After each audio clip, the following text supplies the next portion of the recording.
Selanjutnya kita lanjut menjelaskan tentang pencobaan terhadap Tuhan Yesus Kristus. Tadi kita mengatakan bahwa iblis menunjukkan semua bangsa dan suku bangsa. Hendak diberikan kepada Tuhan. Asalkan Tuhan bersedia berlutut menyembah iblis. Tetapi Tuhan segera menolak. Dan mengerti bahwa kita hanya boleh melayani Bapa Surgawi kita, Yahweh. Dan juga hanya boleh berlutut kepada Tuhan, Bapa kita.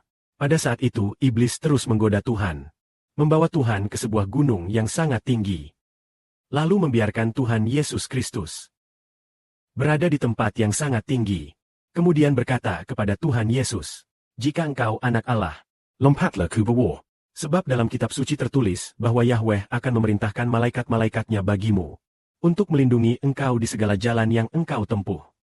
Mereka akan menatang engkau di atas tangan, supaya kakimu jangan terantuk pada batu." Lalu Tuhan kita menjawab, dalam kitab suci tertulis, "Jangan mencoba Yahweh, Allahmu." Setelah iblis mengakhiri semua pencobaannya, ia meninggalkan Tuhan. Jadi iblis sudah mencobai semua orang. Namun secara khusus mencobai Tuhan Yesus. Tuhan Yesus tidak jatuh.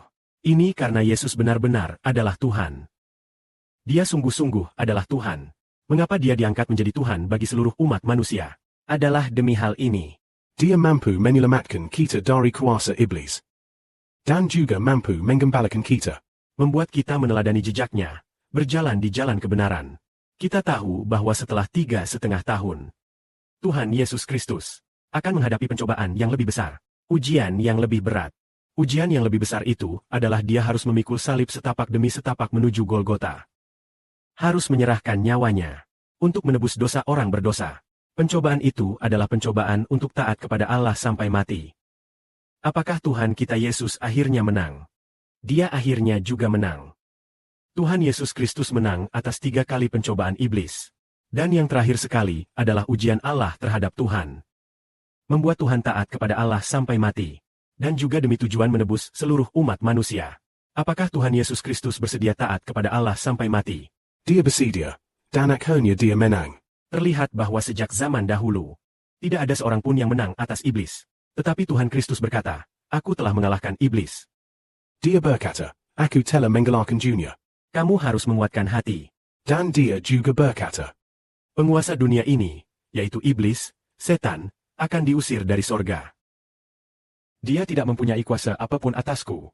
Iblis tidak mempunyai kuasa apapun atas Tuhan Kristus. Jadi jika kita memiliki Tuhan seperti ini, dan kembali di bawah nama Tuhan, maka kuasa besar Tuhan Kristus akan melindungi kita.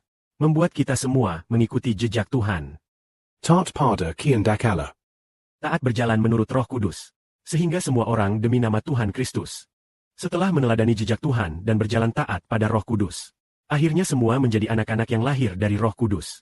Semua mengalahkan iblis. Dulu kita tidak mampu mengalahkan iblis. Karena begitu iblis menggoda kita, kita langsung berbuat dosa, melakukan perbuatan dosa. Entah itu memukul orang. Bahkan ada orang yang setelah digoda, sampai mengambil pisau hendak menebas orang. Lalu mengapa demikian? Karena roh iblis mendorong dia untuk memukul orang. Yakni roh iblis ada di dalamnya.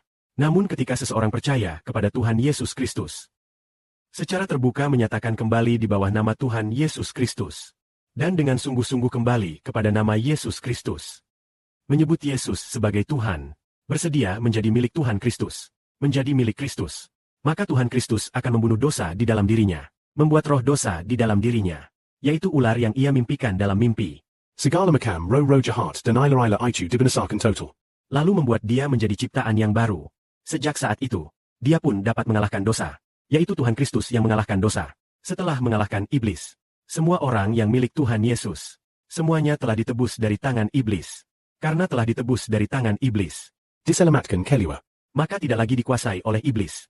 Tetapi manusia sebelum diselamatkan. Roh di dalam manusia itu dikuasai oleh iblis. Roh iblis masuk ke dalam tubuh kita. Masuk ke dalam roh kita. Memerintah dan mengendalikan tubuh kita. Membuat tubuh kita tunduk pada kehendak iblis untuk berbuat dosa. Namun setelah dibaptis secara terbuka dan memiliki nama Tuhan Kristus, semua orang yang milik Tuhan Kristus, sebagaimana Tuhan Kristus menang, semua orang yang milik Tuhan Yesus, Tuhan Yesus juga memberikan kuasa dan kekuatan, ditaruh di dalam orang itu, membuatnya mengalahkan iblis. Dan roh Tuhan Kristus serta roh Bapa sudah tinggal di dalam kita. Oleh karena itu kita menang mutlak. Biarlah kemuliaan bagi Bapa dan Tuhan. Amin.